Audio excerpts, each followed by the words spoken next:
I've included a number of slides, I don't know, 3 or 4 or something like that on this overall foreign loss provision within 904F. And it's one which is there because the U.S. wants over time for the numbers to work out right. Okay, so what do I mean by that? Let's say that we have let's say in year 1 that we have U.S. income of 100 and foreign income of, or let's say a loss of 100.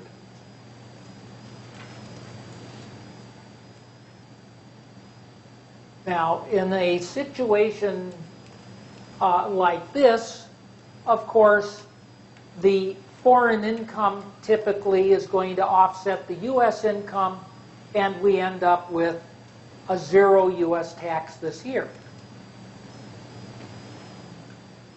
Let's say that next year, in year 2, we have the same 100 in the U.S.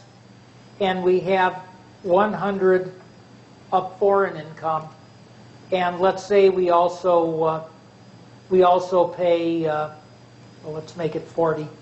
Let's say we pay 40 of tax.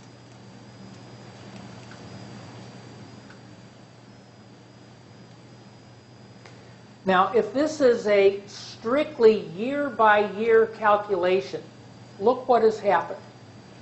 Year 1, we didn't pay any U.S. tax because we offset the loss from some foreign country.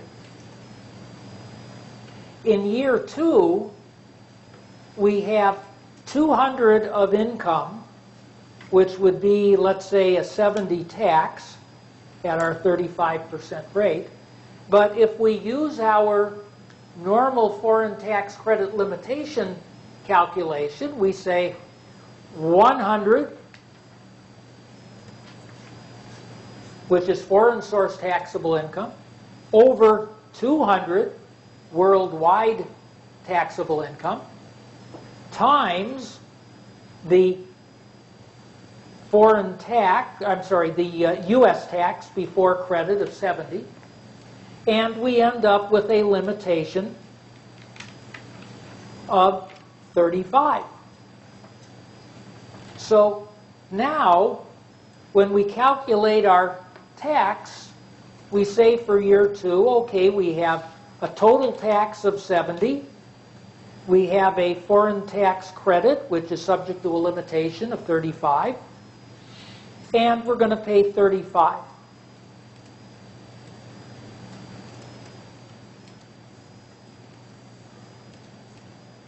Now, on the surface, that may not, bother you at all. But if you're the IRS and you look at this, or if you're the Treasury Department, and you look at this and you say, well, wait a minute.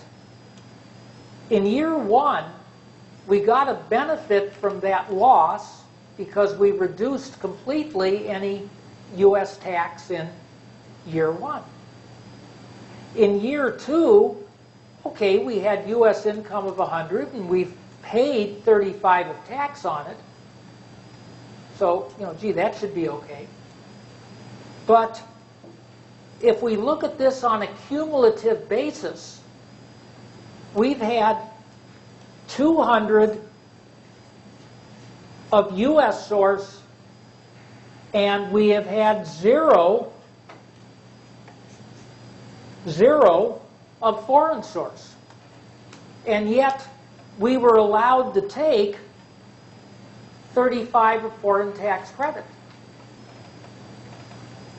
So on a cumulative basis for the 2 years, this is a problem from the standpoint of the U.S. Treasury.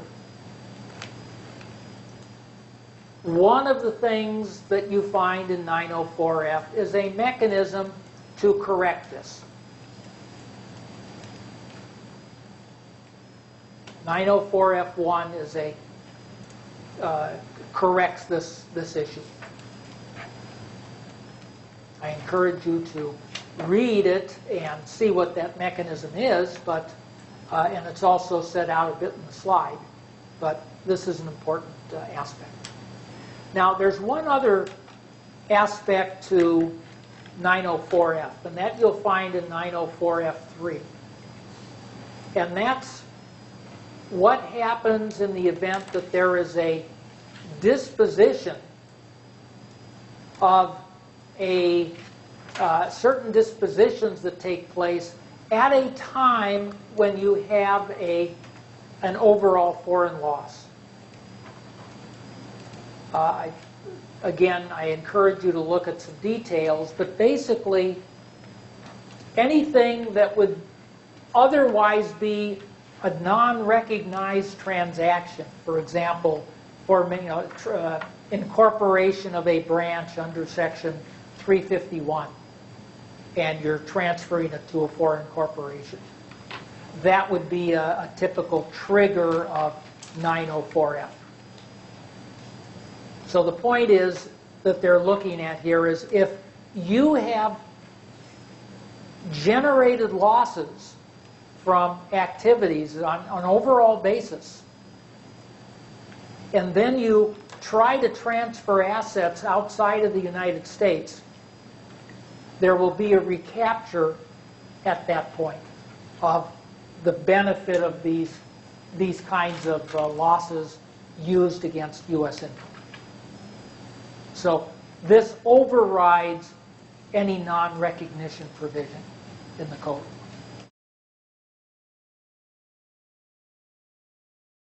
There's also a reverse 904F, which is 904G, which is just the opposite. In other words, recharacterization where you have a domestic loss reducing foreign taxable income. So again, that's something to look at on your own.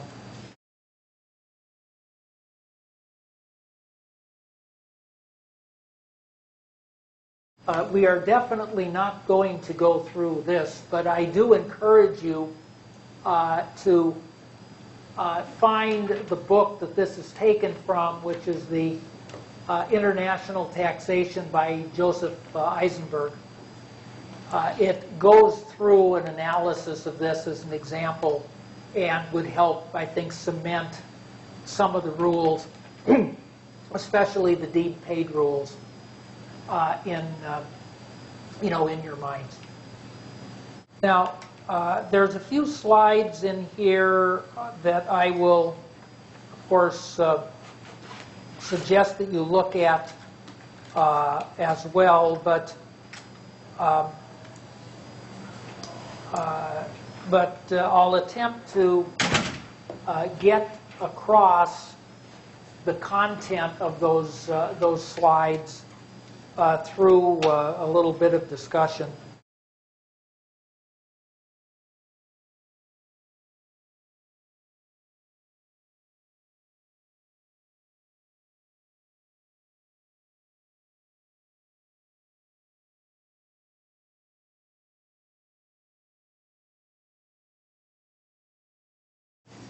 The issue is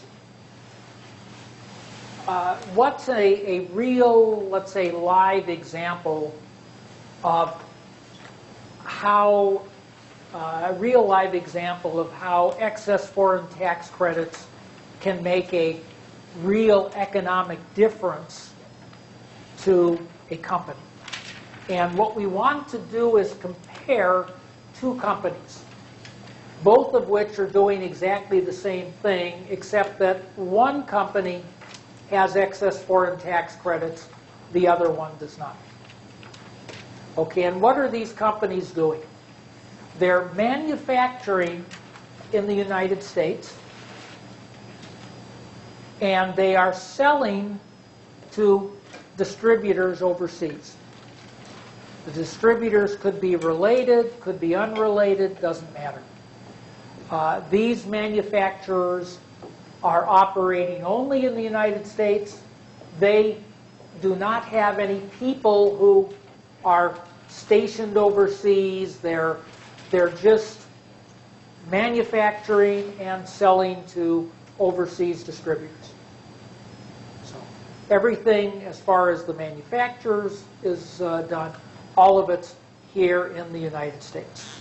So if we try to draw a picture of that, here's X in the US.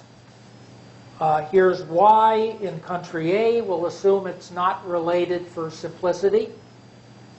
And X has a manufacturing facility and produces product and then sells to Y, and Y, of course, sells to many customers. Again, all of X's people are here in the United States. None of them are overseas. Anybody remember the title passage rule again from your 861 rules? What does that say? Sources where the title passes? Yeah, sources where title passes if you buy and resell. What about if you manufacture and sell? 50-50. 50-50. Yeah, and we get that from the 863 rules. 50-50. You think that applies to X where he's just selling to an unrelated distributor, has no people overseas? Does that apply to him, to X? Okay, probably not, but why probably not? He doesn't have enough connections to that foreign country. Okay, you're making the right argument, but actually, I hate to say it, but you're wrong because the rule is just a blanket. If title passes overseas, 50% is foreign source. Does that make any sense? Well, maybe, 80 years ago, it made a lot of sense because if somebody was going to be, if an X was trying to sell into Europe, they really needed to have people over there to arrange things. We didn't have the communication systems that we have today. So the 50-50 rule was there as really a nice, simple way of dealing with the fact that, yes, there was manufacturing here, there was sales activity there, and we're just going to cut the baby in the middle and treat half one way, half the other. The rule has remained with us despite the fact that economically, you're absolutely right. There's no sense in it. And especially, there's not so much sense in that it's so easy to contractually determine where your title will pass. Now, it's not totally without potential pain that you pass title somewhere else. You've got to agree with the other counterparty. If the counterparty is related, you don't have any problems with agreement. But if they're unrelated, obviously, you've got to decide on terms. If you're going to hold title until some point beyond the geographic border of the United States, then, well, maybe, you're going to have to insure the goods through that period, or you're responsible for certain things. So there can be consequences of where title passes under an agreement. But it's still something which is, relatively speaking, controllable. So this is our situation. Now, let's say that our basic thing is that there's 1,000 of sales, 900 of cost of goods sold and expenses, leaving 100 of taxable income, and there's 35 of U.S. tax before any foreign tax credit on that. Now, if we have X and it has no excess foreign tax credits, well, the fact that it has, let's make this 800, and let's make this 200, and make this 70, so that our foreign source income is half of that, or 100. And therefore, our foreign tax credit limitation will be that 100 over 200 times 70. Our foreign tax credit limitation is 35.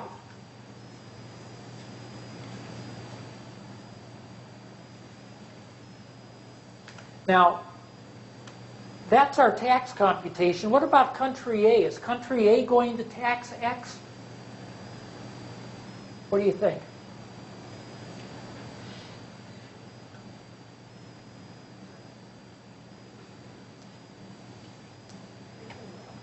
I think it will. They think, you think that they will. Okay, let's think back to if the situation was reversed. Let's say we had, because we covered this last quarter, let's say we have X being in country A, and X is selling to a distributor in the U.S. And let's assume the worst, title passes within the United States, because let's say it passes at the point of delivery to the loading dock at Y. Would the U.S. tax that income? And how do we get to that answer? Is this fixed and determinable annual or periodical income? Okay, Ben, you're sort of going like this. No, I think so, isn't it? Like, that situation would be equity connected income? Well, I guess what you're saying, it's not FEDAP income. The question is it effectively connected income? Okay, what do you have to have in order to have effectively connected income? Yeah, Kristen, a U.S. trade or business. Good. Okay, so again, if this is reversed, if X is in country A and selling to Y in the U.S., with the facts as we've described them, where all the people are back at X, Y is a distributor that is buying as a principal and taking title to what it's buying. Would X have a U.S. trade or business?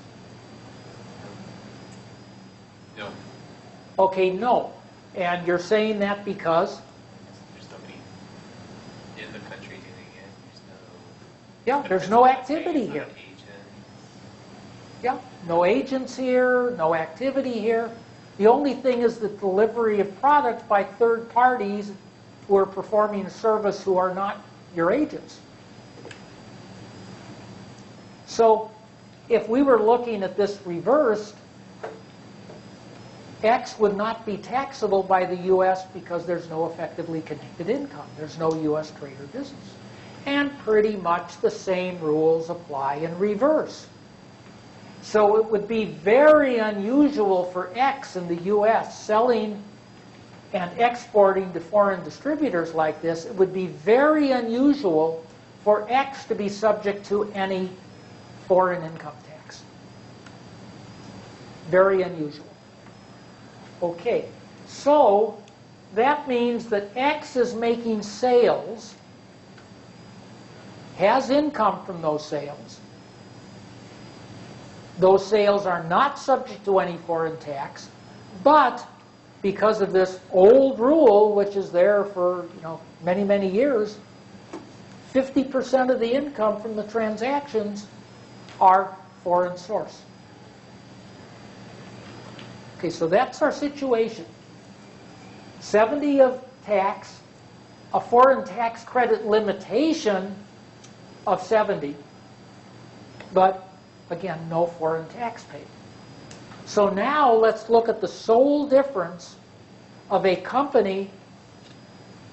First, a company X, where this is its only business, it has no other activities, has no excess foreign tax credit, in its, as tax attributes. It just doesn't have it. So, in that case, X would end up paying the full 70 to the U.S. government, and that's the end of it, because it has paid no foreign tax. It has excess limitation, but that doesn't, in a sense, help, because it doesn't have any excess foreign tax credits that can be used. So it pays 70 to the U.S. government. Now let's take some other company. There's a second situation.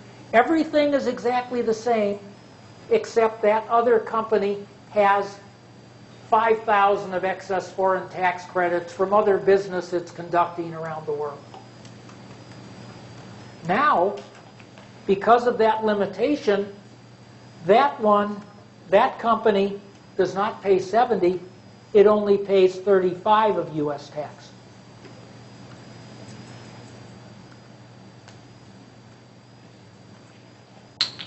Again, cross-crediting excess taxes from one line of business against low-tax foreign source income from some other line of business. And this is a major way that a lot of large multinationals based in the U.S. attempt to plan their activities so that they can use foreign taxes generated, from high-tax countries elsewhere. Does this make a lot of sense today that this mechanism is here? No, it really doesn't. But it's here, and you would hear a lot of belly aching from a lot of large companies if there were any serious effort nowadays to get rid of it. So this is in the tax rules. It's been there forever, and it's something to. It's a good example of how these different things we're talking about, whether it's source of income, foreign tax credits, operating in different countries, and so on, how that works together.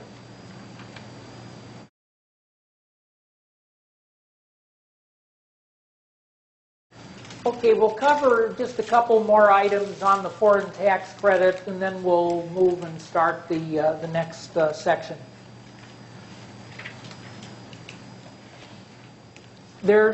I think all of you have taken a course which gets into accounting methods and that sort of thing, cash basis, accrual basis.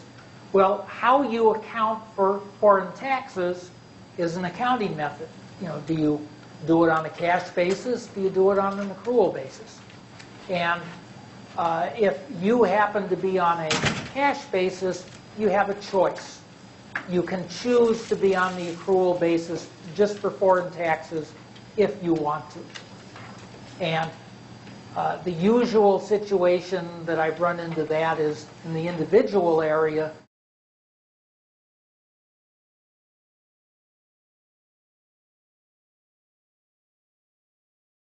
Where maybe an individual is working in a foreign country and he is under the local rules in the first year he's there, he doesn't actually have to physically pay the local tax until the following year.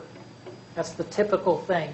Gee, I moved there in 2011, but the first time I actually prepare a tax return and pay my taxes 2012. Well, you're able to elect in 2011 to calculate your foreign tax on an accrual basis, and as a result, claim the tax you pay next year against this year's income. So this is something that's out there. Normally, corporations are on an accrual basis anyway, and as a result, they they will be using an accrual basis for foreign taxes. So they do not have a choice. You could certainly have some situations where a corporation could be on a cash basis, but I'd say that's not something you run into too often.